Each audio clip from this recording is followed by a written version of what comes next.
नमस्कार, मैं सौरभ गोस्वामी। हाथरस की घटना जो है पूरे देश में एक चिंगारी की तरह भड़की है और जगह जगह प्रदर्शन हो रहा है। अब वो संगठन प्रदर्शन कर रहे हैं जो भारतीय जनता पार्टी के कहे जाते हैं। उत्तर प्रदेश में खास तौर से बजरंग सेना ने जो है आज प्रदर्शन किया है, जुलूस निकाला है, मुर्दाबाद के नारे लगाए हैं, होश में आइए, तानाशाही, सब कुछ कहा है जो कहा जा सकता है मनीषा को न्याय दिलाने के लिए। आज पूरे दिन का घटनाक्रम आप लोगों के बीच में है।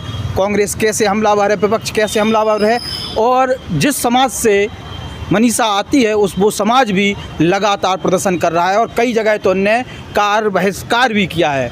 आइए हमारे साथ हैं बजरंग सेना के कुछ पदाधिकारी, उन्हीं से हम बात करते हैं। उपाध्यक्ष हैं हमारे साथ, उनसे बात करते हैं। प्रदर्शन किया है, क्या उद्देश्य है, किस उद्देश्य से प्रदर्शन किया? मनीषा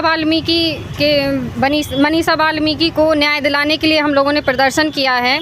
उत्तर प्रदेश सरकार अब न्याय दिलाए, जल्द से जल्द दोषियों को फांसी की सज़ा दिलाए, चाहे वो किसी भी जाति के हों, किसी भी समाज के हों। योगी सरकार जल्द से जल्द एक्शन ले और दोषियों को फांसी की सज़ा दे। 25 लाख तो दे दी योगी जी ने, अब क्या न्याय दिलाएं? नहीं, न्याय तो दिलाना होगा। बच्ची को पैसे दे दिए, वो तो घर वालों को दे दिए, पर लड़की को थोड़ी ना। क्या किसी प्रकार का क्राइम होता है, पैसे दे के उस आवाज़ को दबा दिया जाता, ठीक है? नहीं, ये बिल्कुल भी ठीक नहीं है। पैसे दिए जा रहे हैं, दबाया जा रहा है उस बात को, लेकिन बच्ची को न्याय मिलना चाहिए। इस देश की हर एक बच्ची का हक है, अधिकार है। उसने जो सहा है उसका उसे न्याय मिलना चाहिए। आप क्या कहेंगे?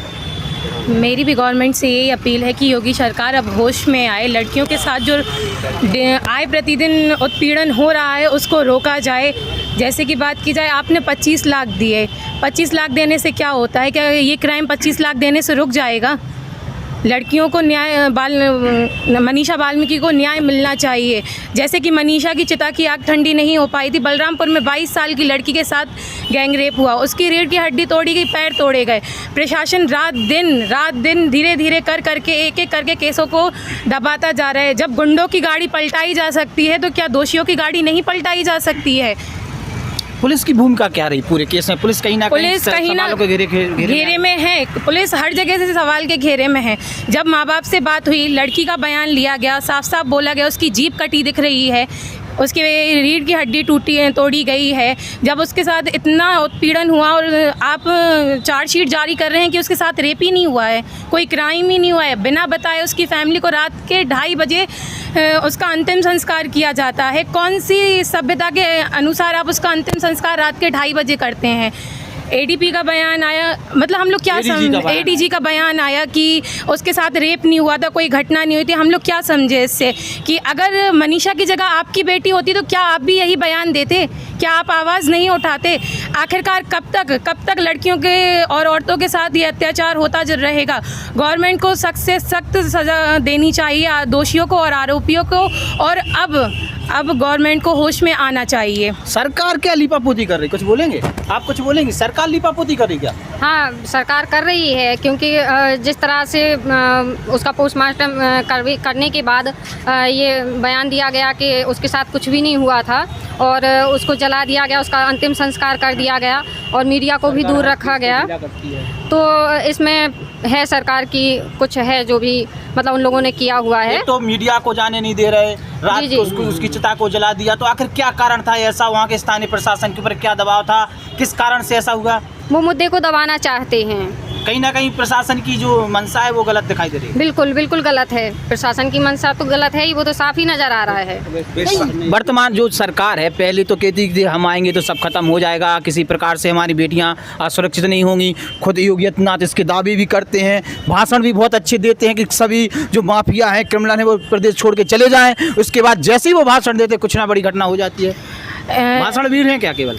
हाँ, क्या अब तो लगने लगा ही केवल कोई भी गवर्नमेंट हो, खासकर कि यूपी गवर्नमेंट, जिसके लिए हमने उन्हें वोट दिया था कि सरकार आएगी तो बेटियों की रक्षा होगी, गुंडागर्दी खत्म होगी, पर धीरे धीरे करके जैसे कि आप देख सकते हैं आए दिन उत्तर प्रदेश में ब्राह्मणों की हत्या, फिर धीरे धीरे करके आए दिन रेप केस। अगर सरकार को यही करना था, अगर कोई एक्शन नहीं लेना, तो सरकार सत्ता में बैठी क्यों है?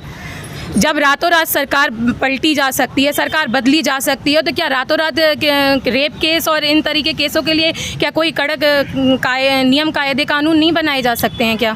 देखिए, उत्तर प्रदेश के मुख्यमंत्री योगी आदित्यनाथ लगातार दावे करते हैं महिला सुरक्षा की बात करते हैं, नाबालिग से लेकर 90 साल तक की जो महिला हैं वो भी सुरक्षित नहीं है। किस प्रकार से घटनाएं हम लोगों के बीच में सामने आ रही हैं, झंझोड़ देती हैं और महिलाएं भी खुलकर सामने आई। वाल्मीकि समाज की एक लड़की के साथ दरिंदगी हुई, उसके बाद प्रशासन लीपापोती में लगा हुआ है। अभी तक ना तो वहाँ के डीएम पर कार्रवाई हुई, ना के एसपी पर कार्रवाई हुई, ना ही वहाँ के एडीजी पर कार्रवाई हुई। लीपापोती चल रही है। योगी सरकार पैसे देकर आवाज़ दबाने की कोशिश कर रही है। एक बार फिर कहेंगे, हम इनसे पूछेंगे, पैसा देना किसी चीज़ का उपाय है क्या? नहीं, कोई उपाय नहीं है। ये तो आवाज़ दबाई जा रही है उस बच्ची की जिसके साथ अन्याय हुआ है, लेकिन ऐसा नहीं होगा। अगर न्याय नहीं मिला बच्ची को तो पैसा हमारे दे रहा है, नौकरी दे रहा है, शहर में एक मकान दे रहा है, नहीं, एक नहीं। बिटिया की कीमत इतनी तो दे रहे हैं। नहीं, उसकी सरकार की इससे मानसिकता क्या कैसी होता है? नहीं, यही मानसिकता झलक रही है ना कि बात को दबाना चाह रहे हैं। वो लड़की के साथ न्याय नहीं करने दे रहे, लेकिन ऐसा नहीं होगा। विपक्ष आरोप लगा रहा है एक तरफ की योगी आदित्यनाथ ठाकुरवाद फैला है। अब वो बच्चे जिन्होंने बलात्कार किया वो ठाकुर, इसलिए बचाने की कोशिश की जा रही है, उस पर कुछ कहेंगे? नहीं, कोई नहीं बचा पाएगा, चाहे वो किसी भी जाति या जनरल की किसी कोई भी जात समाज नहीं की हो। होती है, सीधी बात है। कोई जात नहीं होती है, उन्हें सज़ा मिलनी चाहिए। और जिस तरह से एनकाउंटर करवाते हैं तो क्या बच्चियों की ज़िंदगी का कोई मूल्य नहीं है जो वो कुछ भी सहती रहेंगी? अगर न्याय नहीं हुआ तो इस देश की हर एक बच्ची, हर एक महिला, सभी लोग रोड सड़क पे उतरेंगे और आंदोलन करेंगे। विकास दुबे के मामले में विकास दुबे को ना तो कानूनी ट्रायल हुआ ना कुछ हुआ, उसको बीच रास्ते में गाड़ी पलटा दी, एनकाउंटर दिखा दिया। इनके लिए योगी आदित्यनाथ जी कह रहे हैं कि हम फास्ट ट्रैक कोर्ट में उनको जाएंगे, जल्द से सज़ा दिलाने की कोशिश करेंगे। कहीं कुछ शक नहीं पैदा हो रहा? शक पैदा तो होगा ही ना कि जब आप एसआईजी गठित कर रहे हो, आप बोल रहे हो कि हम सज़ा दिलाएंगे। सज़ा कैसे दिलाओगे आप? हम लोगों को आश्वासन तो दीजिए कि एक केस हो नहीं पा रहा है, अब दूसरा केस फिर चला आ रहा है। क्या रातों रात जब आप सारे काम बिल पास हो सकते हैं, कायदे और सरकारें पलटी जा सकती हैं, तो क्या नियम नहीं बनाए जा सकते? ऐसे दरिंदों को तो जिंदा जला देना चाहिए। लड़कियों का कोई मजहब नहीं होता है, ना वो हिंदू होती है ना वो मुसलमान होती है। पूरी तरीके से कैसी है? ठप है कानून। अगर ये हासरत का केस देखा जाए और जिस तरीके से वहाँ के पुलिस पदाधिकारियों से बातचीत की जाए, जिस तरीके से उनके बयान दिए जा रहे हैं, उसको देख के लगता है कि कानून व्यवस्था पूर्ण रूप से ठप है। राहुल गांधी को रोका गया, प्रियंका वाड्रा को रोका गया, उनसे धक्का ढही हुई, उन्हें गिरफ्तार किया गया। तो क्या अनियमितताएं होती रहे, तानाशाही चलती रहे, विपक्ष कुछ कह भी नहीं सकता है, वहीं सत्ताधारी नेता कुछ भी करते रहे? नहीं, सबको अपनी बात रखने का पूर्णतः अधिकार है, पर जो रोका गया है वो गलत है, क्योंकि सबको अपनी बात रखने का पूर्ण अधिकार है। राहुल गांधी, प्रियंका वाड्रा को रोका गया, क्या कहेंगे इस पे आप? नहीं, सबको अपना पक्ष रखना चाहिए और सभी को अधिकार है। वो विपक्ष में है, उससे कोई मतलब नहीं है। अगर वो न्याय के खिलाफ आवाज़ उठाना चाहते हैं तो उनको बोलने देना चाहिए, दबाना नहीं चाहिए। बजरंग सेना के पदाधिकारी जो है, महिला विंग्स जो है, वो बात कर रही थी, बता रही थी, उनकी समस्याएं बता रही थी, और जिस प्रकार से योगी आदित्यनाथ के नेतृत्व में कानून व्यवस्था चौपट हो रही, उस पर भी सवाल खड़ी कर रही थी। सीधी एक बात कहेंगे, झांसी की रानी दहाड़ी हैं, योगी आदित्यनाथ को मैसेज देना चाहती थी और दिया है। अब आगे देखने वाली बात होगी कि सरकार क्या कदम उठाती है। विपक्ष हमलावर। जय हिंद, जय भारत।